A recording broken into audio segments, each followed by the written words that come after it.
Murakoze cyane mwese mugiye kureba ino video.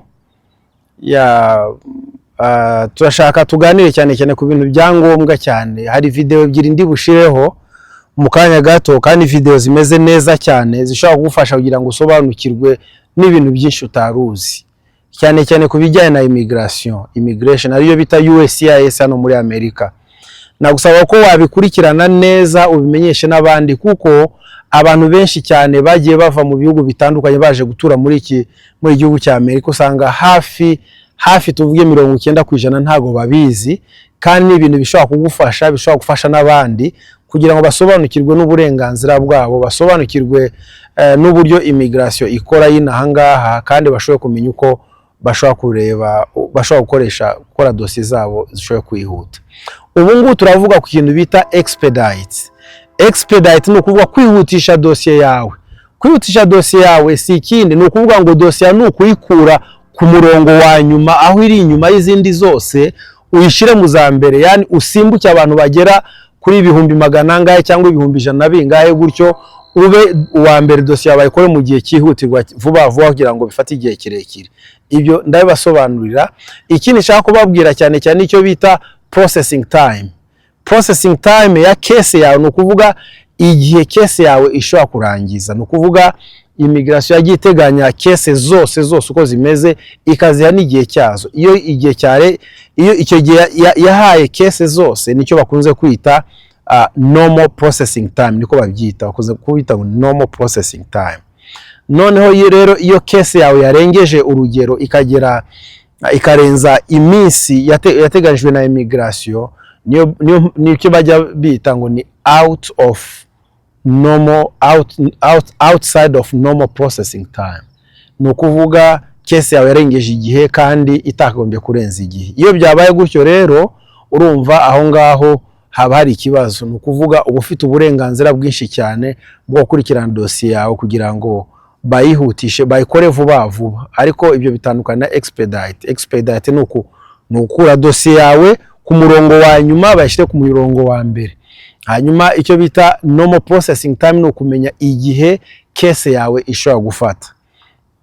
Reka tubanze uko bigenda bijyana, uko bigenda nuko reka tubanze kuri ibintu bya processing time. Wenda turafata urugero ko wenda wakoze icyo bita form bita ngo ni I-131, ari ya travel documents.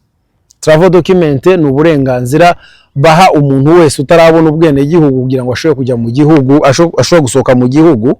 Ushobora kuba ushaka kujya mu gihugu icyo ari cyo cyose, ariko utarabona ubwene gihugu, ugomba gukoresha icyo bita travel documents.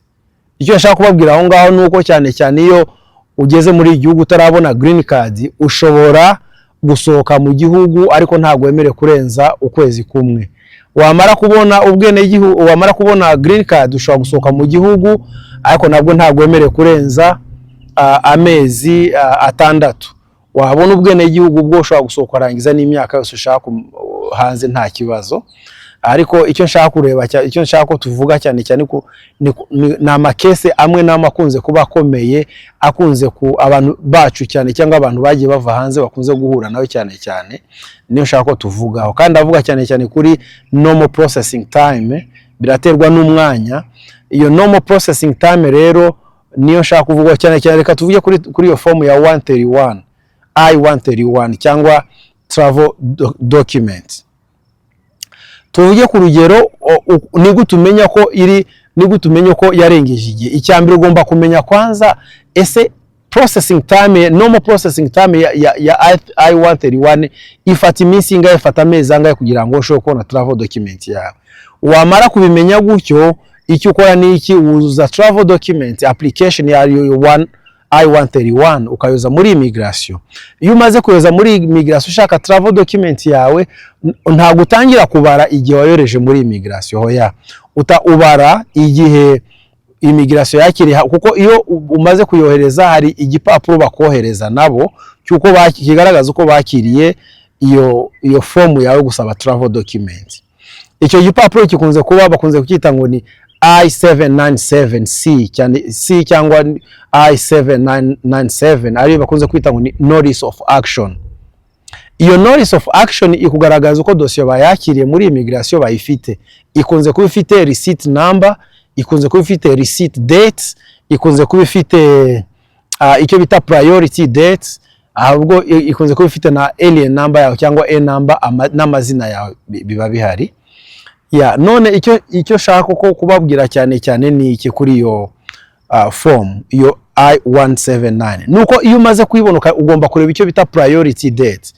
Priority date ni ukuvuga ni tariki immigration yashizeho yakiriye dosiye, ni ukuvuga bayishize ku murongo w'izindi dosiye zigomba kugenda zikurikiranwa cyangwa bagomba gukoraho. Tekereza rero niba dosiye bayakiriye uno munsi hari abantu hafi 200,000 bari imbere yawe, urumva dosiye bazayigeraho ryari? Kandi abakozi ba immigration bakunze kuba ari bakeye.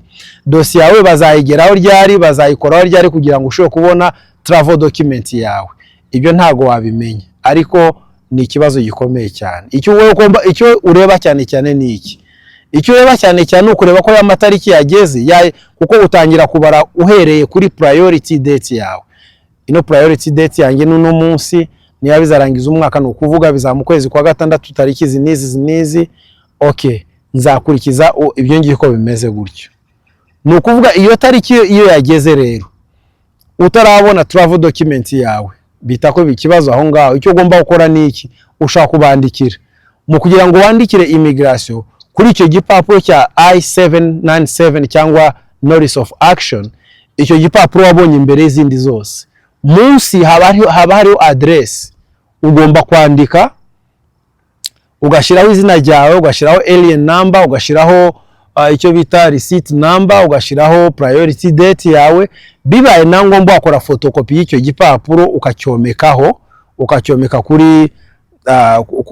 kuri yo lettre wanditse, kugira ngo ubabwire ibintu byanjye byaratinze, nashaka ko mubikurikirana vuba byarengeje igihe, gutyo ugasa nkaho ubibasabye. None hagati aho ngaho byagenda gute uramutse ubikoze gutyo ntibagusubize? Iyo batagusubije rero ukabona batari kubikurikirana neza, hari ubundi uburyo navuga bwa kabiri, ni uguhamagara inamba za USCIS, ariyo itangira na 1-800-375-5-2-8-3. Izo namba ushobora kuzihamagara. Usibye ko ufite amahirwe menshi cyane kugira ngo bakwakire, nta mahirwe menshi ufite nako. Nta mahirwe menshi ufite kugira ngo bakire zino telefone, ko ushobora guhamagara hafi amasaha yose nta n'umuntu ufashe telefone ngo agusubize, kuko immigration ifite abakozi bakeya cyane. Ubushize niba nibuka neza muri NVC National Visa Center bari bafite abakozi 8 bonyine, abakozi 8, kandi abakozi 8 bakora abantu bangahe? Niba abantu wenda muri immigration hari amakese 500 abantu 8 ntacyo babikoraho. Icyo bakora ni iki? Nuko bakora contract, baharenga ba contractor. Ushobora bakora contract n'aba lawyer, aba immigration lawyer cyangwa immigration attorney, hanyuma akaba aribo bazajya bakira telefone basubiza ku bibazo bimwe na bimwe. Icyo nshaka kubwira ngo nuko abakozi ari bakeya cyane, ushaka kubandikira ntibagusubize, ushaka kubahamagara bikanagora cyane yuko bagusubiza. Iyo ubahamagaye ntibafate telefone cyangwa ntushobore gukurikira case yawe ugendeye kuri telefone, icyo ukora ni iki? Ushobora gukora icyo bita e-request cyangwa electronic request. Electronic request ujya kuri computer, niba uzi gukoresha computer, ko niba utabizumva biragoye, ujya kuri computer ugakora icyo bita inquiry cyangwa ni electronic request cyangwa e-request, ukabandikira ubaha information zawe, ni case ki ushaka gukurikirana, hanyuma ukabwira ngo ngewe nakoze application ya travel document. Ariko hanga twumvikane neza, mvuze travel document ariyo I-131, ariko hari n'izindi case nyinshi cyane ushobora gukurikiranwa ahangaha. Ushobora gukora case yo kuzana umuryango ariyo bita I-130, ni ukuvuga ushobora kuzana umuryango wawe kuri iyo case. Ikindi nshaka kubabwira ahangaha ni uko amategeko yanga ko bimeze. Iyo utarabona ubwene gihugu, waba ufite green card waba utayifite, ariko iyo utarabona ubwene gihugu ufite uburenganzira bwo kuzana umugore wawe n'abana bawe cyangwa umugabo wawe n'abana bawe. ariko wamara kubona ubwene gihugu ukaba ushobora kuzana noneho n'ababyeyi bawe nabo muvukana. Ibyo birashoboka ibyo ngibyo. Noneho iyo wakoze case, iyo case ikaba yararengeje igihe, ibyo nibyo ndi kuvuga mugomba kubigenza.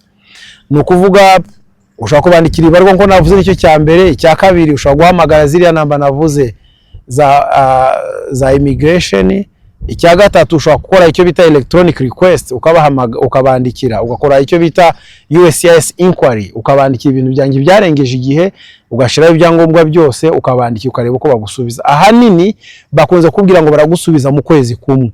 Uko kwezi kumwe wakongera ukabandikira ngo turagusubiza mu kwezi kumwe, ukabona ari ibintu biri kugenda bitinda cyane ku buryo bashobora kutagusubiza kuri iyo case yawe. Urumva ntago ari byiza. Iyo baye case cyane cyane yo kuzana I-130 yo kuzana umuvandimwe cyangwa kuzana umuvandimwe cyane ni ngombwa ko ushira n'amazina ya beneficiary ari we uwo muntu ugiye kuzana. Ugushobora gushira amazina yiwe, ugashiraho na receipt number, ugashiraho alien number yawe, hanyuma ukandika ko dossier yarengeje igihe urashaka kubikurikirana. Uburyo bundi nshaka kuvuga nuko ubonye byanze aho ngaho hose ugomba gukoresha icyo bita USCIS ombudsman. Ugomba kumukurikirana. Ombudsman cyangwa sinzi uko umuntu yabispelinga kugira ngo umuntu abyumve neza. Ombudsman ni OMBUSMAN, ombudsman. Ushaka kushaka office ya ombudsman ukabandikira akaba bakurikirana dossier yawe. Hari ubwo bayikurikirana bigakunda kuko n'urundi rwego mbese rusa nka rukomeye rushobora gukurikirana dossier yawe. Hanyuma rero wabona bidakunze aho ngaho naho uba wagerageje nta kuba utagize kabisa. Ariko rero icyo ukora ni iki, uhita gukora ushaka icyo bita congressional inquiry. Ujya kwa congressman.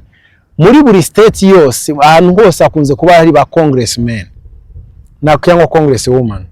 Ni ukuvuga muri buri mujyi wose akunze kuba hariho congressman cyangwa congresswoman cyangwa senator. Ushaka office yabo ngaho, ni abantu bashinzwe kuvuganira rubanda, kuvuganira abantu. Ujya aho ngaho ukabwira ikibazo cyawe, baba bafite iyo form ya congressional inquiry form, bakayiguha ukayuzuza cyangwa ukareba uko hashiramo information zose zikenewe, akaba ari we babikurikirana kuko mu rwego rundi rukomeye. Ngira ngo aho twabyumvise. None aho biramutse byanze neza ukabona case yawe ntacyo bari kubikoraho, wakoze ibishoboka byose, wageza ibyo wagomba gukora byose byanze, icyanyuma na nyuma wakora niki? Ni ukubasuwinga. Niba bavuze gusuwinga ni ukuvuga kurega, urabari ugomba gushaka icyo bita federal court. Federal court ugashaka federal judge aho ngaho. Ni ukuvuga urega USCIS ukabwira ngo idosiye yanjye yagomba kurangira iki gihe, narabikurikiranye ibyangombwa byose biruzuye, nategereje igihe cyararenze ariko ntago bigeze bansubiza, none ndashaka ko munkurikirane no dosiye. Icyo bakora niki, abo bajaje bahita ko bashira USCIS mu kirego, bakabarega akavuga ngo okay, reka babahamagare bakaza bakaburana. Ariko kuburana urumva nta kundi babigenza, bazatsindwa tu, bajya batsindwa hanini. Iyo batsinzwe rero icyo bakora niki, nuko bahita ko bakora dossier yawe vuba nko munsi umwe cyangwa minsi ngahe, bahita ko babirangiza byose kubera ko bafite niyo pressure. Abantu benshi bakunze no kubaca n'amafaranga y'ubukererwe, cyangwa ukabona bavuganye na judge ngo ndashaka munabacaginge ubukererwa, amafaranga y'ubukererwe ko dossier yanjye yarengeje igihe cyateganyijwe na nane. Urumva rero immigration nayo ikunze kureba uko yakwirinda ibyo ngyo, ko itakaza amafaranga menshi cyane mu birego bagiye bayirega. Nuko rero uko niko nashaka kubabwira. Kandi navuze cyane ishobora kuba ibyo twibanze cyane travel document, ariko mu by'ukuri ntabwo ari travel document yonyine. Ushobora gukurikirana dossier yawe, haba dossier yose ibifite icyo bita processing time. Iyo yarengeje processing time iba iri outside of the normal processing time. Ugomba kumenya uko babikurikirana kugira ngo bigende neza. Ishobora kuba iyo form, ishobora kuba form iyo form bakunze kwita ngo ni I-585 iriya ya asylum. ishobora kuba wenda iriya ya petition yo kuzana umuryango wawe, iyo ariyo yose ishobora kuba form ya green card, ishobora kuba form yo gutakaza green card, ishobora kuba form yo gutakaza citizenship certificate. Ibyo byose uko niko biba bimeze, ugomba kubimenya igihe ntarengwa y'icyo gihe kugira ngo ushobore kubikurikirana. Saro, murakoze cyane mwese muri bukurikire ino video.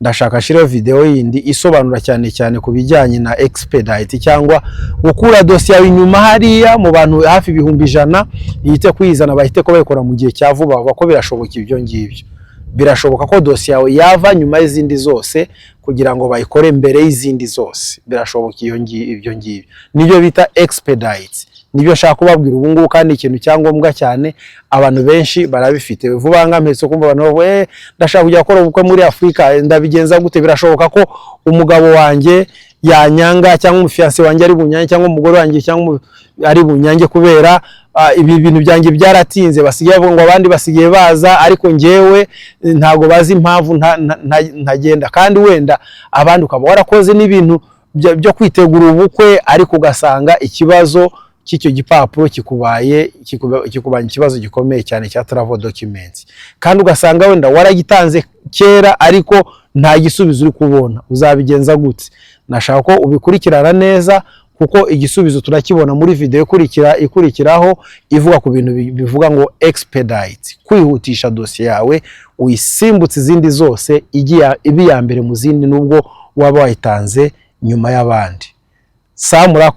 Murakoze cyane mwese muri bushobora gukurikira ino video. Nasaba ko mwayimenyesha n'abandi kugira ngo bishobore kubafasha. Ugize ikibazo icyo ari cyo cyose ntubure kwandika muri comment, nzagusubiza. Hanyuma ibindi bisobanuro byose ukeneye aho ngaho nzashobora kubiguha nta kibazo. Murakoze cyane, kandi Imana ikomeze barinde mwese. Bye.